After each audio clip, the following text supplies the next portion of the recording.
ಮಾಧ್ಯಮದ ಎಲ್ಲ ಸ್ನೇಹಿತರೆ, ಗೌರವಾನ್ವಿತ ರಾಜ್ಯದ ಉಪಮುಖ್ಯಮಂತ್ರಿಗಳಂತ ಡಾಕ್ಟರ್ ಪರಮೇಶ್ವರ್ ಅವರೇ, ಹಿರಿಯ ಸಚಿವರಾದಂಥ ಸಹೋದ್ಯೋಗಿಗಳಂಥ ಕೆ ಎಚ್ ಮುನಿಯಪ್ಪನವರೇ, ತಮ್ಮ ಜಿಲ್ಲಾ ಮಂತ್ರಿಗಳಂಥ ಪ್ರಿಯಾಂಕ್ ಖರ್ಗೆ ಅವರೇ, ಶ್ಯಾಮ್ ಪ್ರಕಾಶ್ ಪಾಟೀಲ್ ಅವರೇ, KKRDB ಅಧ್ಯಕ್ಷರಾದಂಥ ಅಜಯ್ ಸಿಂಗ್ ಅವರೇ, ಶಾಸಕ ಮಿತ್ರ ಅಂತ ಪಾಟೀಲ್ ಅವರು ಮತ್ತು ನಮ್ಮ ಗುತ್ತಿದಾರರವರೇ ಅಲ್ಲಂಪ್ರಭು ಅವರು,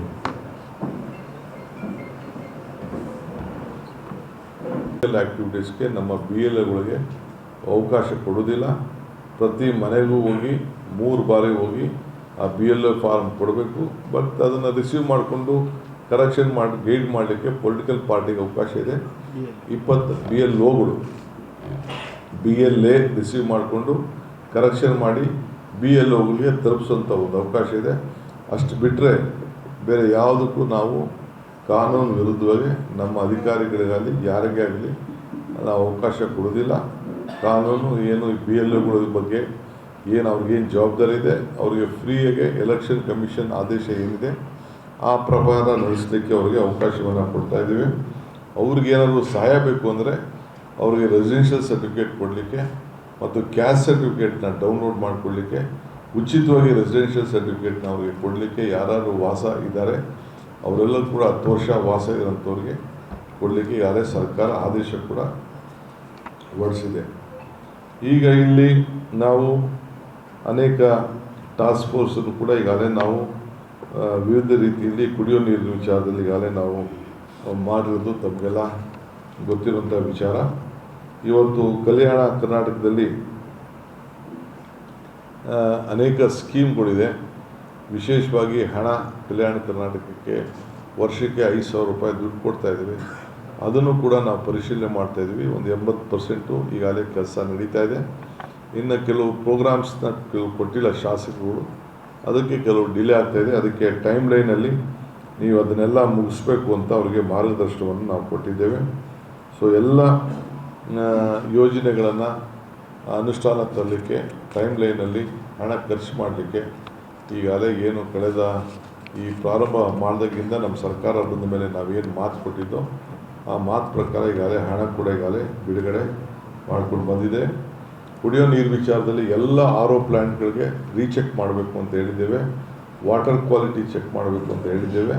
ವಾಟರ್ ಪ್ಲ್ಯಾಂಟ್ಗಳೆಲ್ಲ ಹೊಸದಾಗೆ ನೀವು ಚೆಕ್ ಮಾಡಿ ಅವ್ರಿಗೇನಾದ್ರು ಕೆಟ್ಟೋಗಿತ್ತು ಅಂದರೆ ರಿಪೇರಿ ಮಾಡಿಸಿ ಇನ್ಸ್ಪೆಕ್ಷನ್ ಮುಗಿಸಿ ನಿಮ್ಮ ದಾಖಲೆಗಳನ್ನು ಎಲ್ಲ ನಮ್ಮ DCಗಳು ಇಟ್ಕೊಳ್ಬೇಕು, CEಗಳು ಇಟ್ಕೊಳ್ಬೇಕು. ಯಾವ್ಯಾವ RO ಪ್ಲ್ಯಾಂಟ್ ಏನೇನು ಇದೆ ಅಂತೇಳಿ ಅದಕ್ಕೆ ಕೂಡ ಮಾರ್ಗದರ್ಶನವನ್ನು ಕೊಟ್ಟಿದ್ದೇವೆ. ಇದಲ್ಲದೆ ನಮ್ಮ ಕಂದಾಯ ಇಲಾಖೆಯಲ್ಲಿ ಒಂದು ದೊಡ್ಡ ರೆವಲ್ಯೂಷನ್ ಕಾರ್ಯಕ್ರಮ, ಇಡೀ ಭಾರತದಲ್ಲಿ ಯಾವ ಸರ್ಕಾರನೂ ತೆಗೆದುಕೊಳ್ಳಾಗದೇ ಹೋದಂಥ ಒಂದು ಕಾರ್ಯಕ್ರಮ, ಈ ಖಾತಾ ಕಾರ್ಯಕ್ರಮವನ್ನು ಅವರು ಸಂಪಾದನೆ ಮಾಡಿದಂಥ ಆಸ್ತಿಗಳನ್ನು ದಾಖಲೆಗಳನ್ನು ಸರಿಯಾಗಿ ಕೊಡಬೇಕು ಅಂತೇಳಿ ಈ ಖಾತಾ ಕಾರ್ಯಕ್ರಮವನ್ನು ಓಡಿ ಮಾಡಿಕೊಡುವಂಥ ಕಾರ್ಯಕ್ರಮ, ಈ ಸೊತ್ತು ಕಾರ್ಯಕ್ರಮವನ್ನು ನಮ್ಮ ಸರ್ಕಾರ ಇಟ್ಕೊಂಡಿದೆ. ಅದನ್ನು ಕೂಡ ಟೈಮ್ ಲೈನಲ್ಲಿ ನಾವೆಲ್ಲರೂ ಕೂಡ ದಾಖಲೆ ವಿತ್ ಫೋಟೋಗ್ರಾಫ್, ಅವನ ವ್ಯಕ್ತಿ ಫೋಟೋ ಮತ್ತು ಆಸ್ತಿ ಫೋಟೋ ಎಲ್ಲ ಕೂಡ ಹಾಕಿ ಉಚಿತವಾಗಿ ಅವರ ಮನೆ ಬಾಗಿಲಿಗೆ ಅದನ್ನೆಲ್ಲ ಒದಗಿಸುವಂಥ ಕಾರ್ಯಕ್ರಮ ಕೂಡ ಈಗ ನಾವು ರೂಪಿಸಿದ್ದೇವೆ. ಕೇಂದ್ರ ಸರ್ಕಾರ ಮತ್ತು ಬೇರೆ ಬೇರೆ ರಾಜ್ಯಗಳು ಕೂಡ ಈ ನಮ್ಮ ಕಾರ್ಯಕ್ರಮಕ್ಕೆ ಭಾಳ ಮೆಚ್ಚುಗೆಯನ್ನು ವ್ಯಕ್ತಪಡಿಸಿದ್ದಾರೆ. ನಮ್ಮ ಅಧಿಕಾರಿಗಳಿಗೆ ಬೆಂಗಳೂರು ನಗರದಲ್ಲಿ ಏನು ನಾವು 26 ಲಕ್ಷ ಮನೆಗಳಿಗೆ ಖಾತೆಯನ್ನು ಫ್ರೀಯಾಗಿ ಕೊಡ್ತಾ ಇದ್ದೇವೆ, ಅದನ್ನು ನೋಡಿ ಈಗಾಗಲೇ ನಮಗೆ ಸರ್ಟಿಫಿಕೇಟ್ ಕೂಡ ಈಗಾಗಲೇ ಕೊಟ್ಟಿದ್ದಾರೆ. ಸೊ ಹಿಂಗೆ ಈ ಭೂ ಸುರಕ್ಷಾ ಯೋಜನೆ ಕಂದಾಯ ಗ್ರಾಮಗಳನ್ನು ಇವತ್ತು ನಾವು ಪ್ರತಿ ಗ್ರಾಮಗಳನ್ನು ನಾವು ಕಂದಾಯ ಗ್ರಾಮಗಳಾಗಿ ಪರಿವರ್ತನೆ ಮಾಡಲಿಕ್ಕೆ ಎಲ್ಲ ವ್ಯವಸ್ಥೆಯನ್ನು ಈಗಾಗಲೇ ನಾವು ಪ್ರಾರಂಭವನ್ನು ನಾವು ಮಾಡಿದ್ದೇವೆ. ಸೊ ಹಿಂಗೆ ಎಲ್ಲರೂ ಕೂಡ ನಾವು ಉಚಿತವಾಗಿ ಫ್ರೀಯಾಗಿ ಸರ್ಟಿಫಿಕೇಟ್ಗಳನ್ನು ಒದಗಿಸ್ಕೊಡುವಂಥ ಕಾರ್ಯಕ್ರಮ ಕೂಡ ನಾವು ಮಾಡಿಕೊಂಡು ನಾವು ಬಂದಿದ್ದೇವೆ. ಇದಲ್ಲದೆ ಒಂದು ಹೊಸ ಪಾಲಿಸಿನ ಗ್ರಾಮೀಣ ಪ್ರದೇಶದ ಜನರು, ವಿದ್ಯಾರ್ಥಿಗಳು, ಮಕ್ಕಳು ಹಳ್ಳಿ ಇದಕ್ಕೆ ನಗರಗಳಿಗೆ ಹೋಗೋದು ತಪ್ಪಿಸ್ಬೇಕು ಅಂತೇಳಿ CSR ಶಾಲೆಗಳನ್ನು ಪ್ರಾರಂಭ ಮಾಡಬೇಕು ಅಂತ ತೀರ್ಮಾನ ಮಾಡಿದ್ದೇವೆ. ಅಂದರೆ CSR ನಮ್ಮ ಖಾಸಗಿ ಫ್ಯಾಕ್ಟ್ರಿಯವರು ಯಾರು ಇರ್ತಾರೆ ಅವರು ಹಣವನ್ನು ಕೊಟ್ಟು ಗ್ರಾಮೀಣ ಪ್ರದೇಶದಲ್ಲಿ ಒಂದು ಒಳ್ಳೆಯ ಸ್ಕೂಲು KPS ಸ್ಕೂಲ್ 10 ರಿಂದ 15 ಕೋಟಿ ರೂಪಾಯಿ ಬಂಡವಾಳ ಮಾಡಿ ಹಾಕಿ ನಮಗೆ ಸರ್ಕಾರಕ್ಕೆ ಶಾಲೆ ಕಟ್ಟಿಕೊಡ್ಬೇಕು. ಅವರು ನಮಗೇನು ನಮ್ಮ ಕೈಗೆ ಹಣ ಕೊಡೋದು ಬೇಡ, ನಾವು ಜಾಗ 2000 ಸ್ಕೂಲ್ ಜಾಗನ ನಾವು ಕೊಡ್ತೀವಿ ಅವ್ರಿಗೆ, ಅಲ್ಲಿ ಅವ್ರು ಕಟ್ಕೊಂಡು ಅವ್ರ ಹೆಸರು ಇಟ್ಕೊಳ್ಬೇಕು. ಈಗ ನಿಮ್ಮಲ್ಲಿರೋ ಸಿಮೆಂಟ್ ಫ್ಯಾಕ್ಟ್ರಿ ಇರ್ಬೋದು, ಇಲ್ಲಿ ಯಾವ್ದಾದ್ರು ಕಬ್ಬಣದ ಫ್ಯಾಕ್ಟ್ರಿ ಇರ್ಬೋದು, ಅವ್ರಿಗೆಲ್ಲರೂ ಕೂಡ ನಾವು ಒಂದು ಪಟ್ಟಿ ಕೊಡ್ತೀವಿ, ಅಲ್ಲಿ ಜಾಗ ಕೊಡ್ತೀವಿ, ಅವರೇ ಕಟ್ಟಿ ಕೊಡೋಂಥದ್ದು ನಮಗೆ. ಏಕೆಂದರೆ ನಾವು ದುಡ್ಡಿಗೆ ಕೇಳಿದ್ರೆ 18% GST ಕಟ್ಟಬೇಕಾಗ್ತದೆ. ಅದಕ್ಕೆ ನೀವೇ ಕಟ್ಟಿ ಮಾಡೋದು ಮಾತ್ರ ನಾವು ಕೊಡ್ತೇವೆ. ಮಿಕ್ಕಿದ್ದು ಅದಕ್ಕೆ ಟೆಕ್ನಿಕಲ್ ಸ್ಟಾಫು, ಎಜುಕೇಷನ್ ಸ್ಟಾಫ್ಗೆ ಅದಕ್ಕೊಂದು ಬೇರೆ ಥರ ಒಂದು ಗೈಡ್ಲೈನ್ಸ್ ಕೂಡ ನಾವು ಮಾಡ್ತಾಯಿದ್ದೀವಿ. ಸೊ ಹಿಂಗೆ ಜನ ಬೆಂಗಳೂರು ಹಳ್ಳಿಯಿಂದ ನಗರಗಳಿಗೆ ಬರಬಾರ್ದು, ಅಲ್ಲೇ ಒಳ್ಳೆಯ ವಿದ್ಯಾಭ್ಯಾಸ ಸಿಗಬೇಕು. ಆದಷ್ಟು ನಮಗೆ 14-15 ವರ್ಷ ನಾವು ವಿದ್ಯಾಭ್ಯಾಸವನ್ನು ಉತ್ತಮವಾದಂಥ ನಮ್ಮ ಗ್ರಾಮೀಣ ಪ್ರದೇಶದ ಮಕ್ಕಳಿಗೆ ವಿದ್ಯಾಭ್ಯಾಸ ಕೊಡಬೇಕು ಅನ್ನೋದು ತೀರ್ಮಾನ ಮಾಡಿ ಈಗಾಗಲೇ ನಮ್ಮ ಎಲ್ಲ ಅಧಿಕಾರಿಗಳಿಗೆ ಮಾರ್ಗದರ್ಶನವನ್ನು ಕೊಟ್ಟಿದ್ದೇವೆ. ಇದಲ್ಲದೆ ಈಗಾಗಲೇ ತಮಗೆಲ್ಲ ಗೊತ್ತಿದೆ, ಜನರ ಸಮಸ್ಯೆಯನ್ನು ಆಲಿಸಲಿಕ್ಕೆ, ಕುಂದು ಕೊರತೆಗಳನ್ನು ವಿಚಾರಿಸಲಿಕ್ಕೆ ಒಂದು ಹೊಸ ಇಲಾಖೆ, ಪ್ರಜಾಸೇವಾ ಇಲಾಖೆ, ಆ ಇಲಾಖೆಯನ್ನು ನಾವು ಪ್ರಾರಂಭ ಮಾಡಿದ್ದೇವೆ. ಈಗ ಪ್ರತಿ ಮಂತ್ರಿಗಳು ಕೂಡ ಪ್ರತಿ ಕೇಂದ್ರ ಸ್ಥಳಕ್ಕೆ, ಪ್ರತಿ ತಾಲೂಕಿಗೂ ಭೇಟಿ ಕೊಡ್ತಾರೆ. ಒಂದೊಂದು ತಾಲೂಕಿನಲ್ಲಿ 15 ದಿನಕ್ಕೆ ಒಂದು ಸತಿ ಕಂಪಲ್ಸರಿ ಆ ಜಿಲ್ಲೆಯಲ್ಲಿ ಒಂದು ತಾಲೂಕು, ಉದಾಹರಣೆಗೆ 5-6 ಕ್ಷೇತ್ರ ಬರ್ತದೆ ನಮ್ಮ ಪ್ರಿಯಾಂಕ್ ಅವ್ರಿಗೆ, 15 ದಿನಕ್ಕೆ ಒಂದು ಸತಿ ಆ ಕ್ಷೇತ್ರಕ್ಕೆ ಕಂಪಲ್ಸರಿ ಅವ್ರು ಹೋಗಲೇಬೇಕು, ಅವ್ರು ಆಯ್ಕೆ ಮಾಡ್ಕೋಬೇಕು. ಒಂದು 15 ದಿನಕ್ಕೆ ಒಂದು ದಿನ ಶನಿವಾರ ಒಂದು ತಾಲೂಕಲ್ಲಿ ಪ್ರಜಾಸೇವೆ ಇಲಾಖೆಯಿಂದ ಪ್ರಜಾದರ್ಶನ ಪ್ರಜಾಸೇವೆ ಅಭಿಯಾನ ಮಾಡಲೇಬೇಕು. ಅದಕ್ಕೊಂದು ಹೊಸ ಟೆಂಪ್ಲೇಟ್ ರೆಡಿ ಮಾಡ್ತಾ ಇದ್ದೇವೆ, ಫಾರ್ಮೇಟ್ ರೆಡಿ ಮಾಡ್ತಾ ಇದ್ದೇವೆ. ಆ ಪ್ರಕಾರ ಕಾರ್ಯಕ್ರಮ ಮಾಡಬೇಕು. ಶಾಸಕರುಗಳು ಕಂಪಲ್ಸರಿಯಾಗಿ ಹೋಬಳಿ ಮಟ್ಟದಲ್ಲಿ, ಪಂಚಾಯತಿ ಮಟ್ಟದಲ್ಲೂ ಕೂಡ ಆ ಕಾರ್ಯಕ್ರಮವನ್ನು ನಡೆಸಬೇಕು. ಅದು ಕೂಡ ಮಾರ್ಗದರ್ಶನ ಕೊಟ್ಟು ಅದಕ್ಕೊಂದು ಒಳ್ಳೆ ಅಧಿಕಾರಿಗಳನ್ನಿಟ್ಟು ಒಂದು ಮಿನಿಸ್ಟ್ರಿನೇ ಅದಕ್ಕೋಸ್ಕರ ನಾವು ಸಿದ್ಧತೆಯನ್ನು ನಾವು ಮಾಡ್ಕೊಂಡು ಬರ್ತಾ ಇದ್ದೇವೆ. ಇದಲ್ಲದೆ ಈಗಾಗಲೇ ನಾವು ಘೋಷಣೆ ಮಾಡಿದ್ದೇವೆ, ರಾಹುಲ್ ಗಾಂಧಿಯವರು ಈ ದೇಶದ ಉದ್ದಗಲಕ್ಕೂ ಕೂಡ ಪಾದಯಾತ್ರೆ ಮಾಡಿದ್ರು, ಭಾರತ್ ಜೋಡೋ ಯಾತ್ರೆ. ಏತಕ್ಕೆ ಮಾಡಿದ್ರು? ಯುವಕರಿಗೋಸ್ಕರ, ಜನ ಒಗ್ಗಟ್ಟಾಗಿರಬೇಕು, ಜಾತ್ಯತೀತ ಮನೋಭಾವ ಇಟ್ಕೊಂಡಿರಬೇಕು ಅಂಥೇಳಿ ಭಾರತ್ ಜೋಡೋ ಸಂಘಟನೆಯನ್ನು ಮಾಡಿದ್ರು. ಸೊ ಅದರ ನೆನಪಿನಲ್ಲಿ ಒಂದು ಹೊಸ ಕಾರ್ಯಕ್ರಮವನ್ನು ನಮ್ಮ ಯುವಕರು ಒಂದಾಗಿರಬೇಕು, ಯಾವಾಗಲೂ ಕೂಡ ಸಾಂಸ್ಕೃತಿಕವಾದಂಥ ವಿಚಾರಗಳು, ಸಂವಿಧಾನದ ರಕ್ಷಣೆ ಮತ್ತು ಅವರ ನಾಯಕತ್ವ ಎಲ್ಲ ಬೆಳೆಸ್ಕೊಳ್ಳಲಿಕ್ಕೆ, ಕ್ರೀಡೆ ಎಲ್ಲ ಕೂಡ ಮಾಡಲಿಕ್ಕೆ ಒಂದು 10,000 ಭಾರತ್ ಜೋಡೋ ಯುವಕ ಸಂಘಗಳನ್ನು ಪ್ರಾರಂಭ ಮಾಡಬೇಕು ಅಂತೇಳಿ ನಾವೀಗಾಗಲೇ ತೀರ್ಮಾನ ಮಾಡಿದ್ದೇವೆ. ಈಗಾಗಲೇ ಆದೇಶ ಹೊರಡಿಸಿದ್ದೇವೆ. ಪ್ರತಿ ಪಂಚಾಯತಿಗೆ ಒಂದೊಂದು ಸಂಘ, ಟೌನಲ್ಲಿ ಪ್ರತಿ ಒಂದು ವಾರ್ಡಲ್ಲೂ ಕೂಡ ಒಂದೊಂದು ಸಂಘ, 200ರಿಂದ 250 ಜನ ಕನಿಷ್ಠ ಮೆಂಬರ್ಸ್ ಇರ್ತಾರೆ. ಒಂದು ಸಂಘಕ್ಕೆ ಸರ್ಕಾರ 10 ಲಕ್ಷ ರೂಪಾಯಿ ವರ್ಷಕ್ಕೆ ಕೊಡ್ತದೆ. ಆ ಕಾರ್ಯಕ್ರಮವನ್ನು ನಾವು ನಡೆಸ್ಕೊಂಡು ನಾವೇನು ಗೈಡ್ಲೈನ್ಸ್ ಕೊಡ್ತೇವೆ ಆ ಕಾರ್ಯಕ್ರಮ ಕೂಡ ಅವ್ರಿಗೆ ನಡೆಸಲಿಕ್ಕೆ ಅವ್ರಿಗೆ ಮಾರ್ಗದರ್ಶನ ಕೊಡ್ತಾ ಇದ್ದೇವೆ. ಸೊ ಈ ಭಾರತ್ ಜೋಡೋ ಯುವಕ ಸಂಘ ನೆಕ್ಸ್ಟ್ ಮಂತ್ 15ನೇ ತಾರೀಕು ಅಷ್ಟೊತ್ತಿಗೆ ಎಲ್ಲ ರಿಜಿಸ್ಟ್ರೇಷನ್ ಆಗಿ ಚಾಲೂ ಆಗುವಂಥ ವ್ಯವಸ್ಥೆಯನ್ನು ಮಾಡ್ತಾಯಿದ್ದೇವೆ. ಈಗಾಗಲೇ ಅದಕ್ಕೆ ಏನೇನು ಬೇಕು ಗೈಡ್ಲೈನ್ಸ್ನೆಲ್ಲ ಕೂಡ ನಾವು ಕಳಿಸ್ಕೊಡ್ತಾ ಇದ್ದೇವೆ. ಈಗಾಗಲೇ OC CC ವಿಚಾರದಲ್ಲಿ ಈಗಾಗಲೇ ಆಗಸ್ಟ್ 15ನೇ ತಾರೀಕು ಒಳಗಡೆ ಇನ್ನು ಯಾರು ಅರ್ಜಿ ಹಾಕ್ಕೊಂಡಿಲ್ಲ ವಿತ್ ಫೋಟೋಗ್ರಾಫ್ ಸೇರಿ ಅವರು ಅರ್ಜಿ ಹಾಕ್ಕೊಳ್ಬೇಕು. ಯಾರು ವಿದ್ಯುತ್ ಶಕ್ತಿ ಇಲ್ಲ, ನೀರಿಲ್ಲ ಅಂತೇಳಿ ಕೆಲವರು ಪಾಪ ಭಾಳ ತೊಂದರೆಗೆ ಆಗ್ತಾಯಿದ್ರು. ಶಾಸಕರೆಲ್ಲ ಒತ್ತಡ ತಂದರು. ಅದಕ್ಕೆ 15ನೇ ತಾರೀಕುವರೆಗೂ ಒಂದು ಅವಕಾಶವನ್ನು 60-40 ವರೆಗೂ ಕೂಡ ಒಂದು ಅವಕಾಶವನ್ನು ನಾವು ಮಾಡಿಕೊಟ್ಟಿದ್ದೇವೆ. ಅದಕ್ಕೂ ಕೂಡ ಒಂದು ಟೈಮ್ ಲೈನನ್ನು ಫಿಕ್ಸ್ ಮಾಡಿದ್ದೇವೆ. ಅದಾದಮೇಲೆ ನಾವು ಯಾವ ಕಾರಣಕ್ಕೂ ಅವಕಾಶ ನಾವು ಕೊಡೋದಿಲ್ಲ. ಸೊ ಆ ದೃಷ್ಟಿಯಿಂದ ನಾವೆಲ್ಲರೂ ಕೂಡ 15ನೇ ತಾರೀಕು ಆಗಸ್ಟ್ 15ನೇ ತಾರೀಕೊಳಗೆ ಅರ್ಜಿ ಹಾಕೊಳ್ಳಿಕ್ಕೆ ಅವಕಾಶ ಕೊಟ್ಟಿದ್ದೇವೆ. ಈಗಾಗಲೇ ಫ್ರೀ ಬಸ್ ಪಾಸನ್ನು ವಿದ್ಯಾರ್ಥಿಗಳಿಗೆ ಹುಡುಗರುಗಳನ್ನ ಅನೌನ್ಸ್ ಮಾಡಿದ್ದೇವೆ. ಅದಕ್ಕೆ ಕೂಡ ಈಗಾಗಲೇ ಅರ್ಜಿ ಹಾಕ್ಕೊಂಡು ಅವ್ರಿಗೆಲ್ಲ ಪಾಸ್ ಕೊಡಲಿಕ್ಕೆ ನಮ್ಮ ಶಾಸಕರಿಗೆ ಹೋಗಿ ಯಾವುದಾದ್ರು ಗೌರ್ಮೆಂಟ್ ಸ್ಕೂಲ್ನ ಕಾಲೇಜಿನ ಆಯ್ಕೆ ಮಾಡಿಕೊಂಡು ಅಲ್ಲಿ ಈ ಪಾಸನ್ನು ಒದಗಿಸ್ಕೊಳ್ಳುವಂಥ ಕೆಲಸವನ್ನು ಮಾಡಬೇಕು ಅಂತೇಳಿ ತೀರ್ಮಾನ ಮಾಡ್ತಾಯಿದ್ದೇವೆ. ಆಮೇಲೆ ಪ್ರತಿ ಕ್ಷೇತ್ರದಲ್ಲೂ ಕೂಡ ನಮ್ಮ ರೆವಿನ್ಯೂ ಮಂತ್ರಿಗಳಿಗೆ ಎಲ್ಲೆಲ್ಲಿ ರೆವಿನ್ಯೂ ಜಾಗಗಳಿದೆ ಅದೆಲ್ಲ ಆಯ್ಕೆ ಮಾಡಿ ಅದು ಕನಿಷ್ಠ ಒಂದು 10,000 ಬಡವರಿಗೆ ಸೈಟ್ ಹಂಚಬೇಕು. ಯಾರಾದ್ರೂ ಸೈಟ್ ಇಲ್ಲ ಅವ್ರಿಗೆಲ್ಲ ಮಾಡಬೇಕು ಅಂತೇಳಿ ಡೆಪ್ಟಿ ಕಮಿಷನರ್ಗೆ ನಾವು ಮಾರ್ಗದರ್ಶನ ಕೊಟ್ಟಿದ್ದೇವೆ. ಮುಂದಿನ ದಿನದಲ್ಲಿ ಅವ್ರಿಗೆಲ್ಲ ಬಡವರಿಗೆ ಸೈಟನ್ನು ಹಂಚಲಿಕ್ಕೆ ಕಾರ್ಯಕ್ರಮವನ್ನು ರೂಪಿಸ್ತಾ ಇದ್ದೇವೆ. ಹೀಗೆ ವಿವಿಧ ಕಾರ್ಯಕ್ರಮಗಳನ್ನು ಇವತ್ತು ಕಲ್ಯಾಣ ಕರ್ನಾಟಕದಿಂದ ಪ್ರಾರಂಭವನ್ನು ನಾವು ಮಾಡಿ ಮಾರ್ಗದರ್ಶನವನ್ನು ಕೊಡ್ತೇವೆ. ಈ ನಿಟ್ಟಿನಲ್ಲಿ ಆಗ್ತದೆ. ಇದಲ್ಲದೆ PM ಮಿತ್ರ ಅಂತೇಳಿ ಎಕನಾಮಿಕ್ ಮಿಷನ್ ಸ್ಟಡಿ ಮಾಡಕ್ಕೆ ಹೇಳಿದ್ದೀರಾ ಸರ್? ಅದೆಲ್ಲ ನಾವು ಚರ್ಚೆ ಮಾಡ್ತಾ ಇದ್ದೀವಿ ಬಿಡಿ.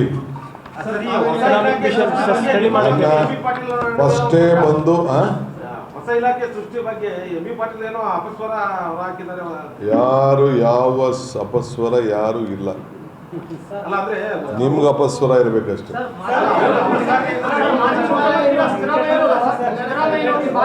ಅದೇ ಎಕನಾಮಿಕ್ ಮಿಷನ್ ಒಂದು ಪರಿಶೀಲನೆ ಮಾಡಕ್ಕೆ ಹೇಳಿದ್ದಾರೆ ಕಲ್ಯಾಣ ಕರ್ನಾಟಕ ಎಕನಾಮಿಕ್ ಮಿಷನ್.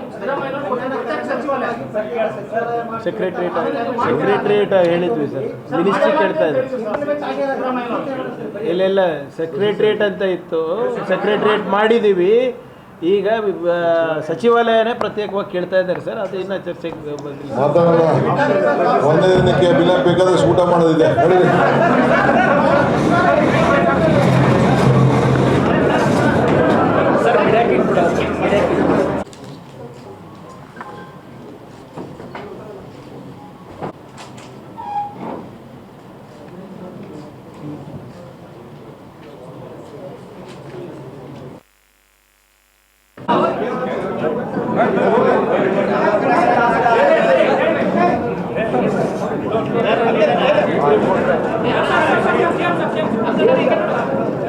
ಬನ್ನಿ ಇನ್ನೊಬ್ರಲ್ಲಿ ಲಾಸ್ಟ್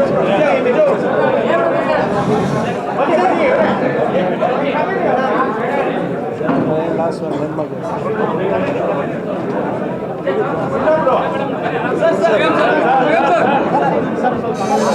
ಸರ್. ಇದು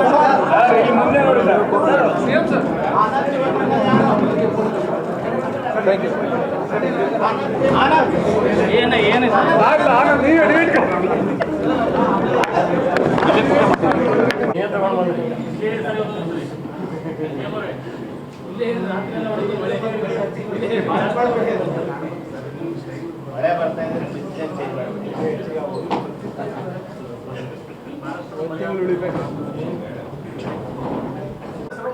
ಬಿಜೆಪಿ ಕೈ ಸುಟ್ಕೊಂಡಿದ್ದಾರೆ, ದುಡ್ಡು ಕಳ್ಕೊಂಡಿದ್ದಾರೆ.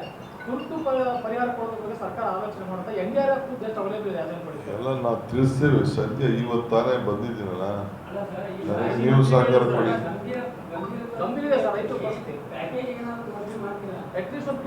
ಅಸೆಸ್ಮೆಂಟ್ ಆಗಬೇಕು. ಇನ್ನು ಈಗ ಸ್ಟಾರ್ಟ್ ಈಗ ಶುರುವಾಗಿದೆ. ಇನ್ನು ಅಸೆಸ್ಮೆಂಟ್ ಮಾಡಬೇಕು. ಕೇಂದ್ರ ಸರ್ಕಾರದ ನೀತಿ ಏನದನ್ನು ನೋಡಬೇಕು. ಅವ್ರು ಏನು ಹೇಳ್ತಾರೆ ಅಂತ ನೋಡಬೇಕು. ನಾವು ಏನು ಹೇಳ್ತಾರೆ ನೋಡಬೇಕು. ಗ್ರೌಂಡ್ದಲ್ಲಿ ಏನು ವಾಸ್ತವಾಂಶ ಏನಿದೆ ಅದೆಲ್ಲ ಕೂಡ ಪರಿಶೀಲನೆ ಆಗಬೇಕು. ಯಾವ ರೀತಿ ಅವ್ರ ಮಾರ್ಗದರ್ಶನ ಇದೆ ಅಂತ ನೋಡಬೇಕು. ನಮ್ಮ ರಿಪೋರ್ಟ್ನ ಡೆಲ್ಲಿಗೆ ಕೊಡಬೇಕು. ಅದಕ್ಕೊಂದು ಮಾನದಂಡ ಇದೆ. ಆ ಮಾನದಂಡ ಪ್ರಕಾರ ಆಮೇಲೆ ಅವರು ಒಬ್ಬೊಬ್ರು ಕೇಳಿದ್ರೆ ಅನುಕೂಲ ಆಗುತ್ತೆ ಸರ್.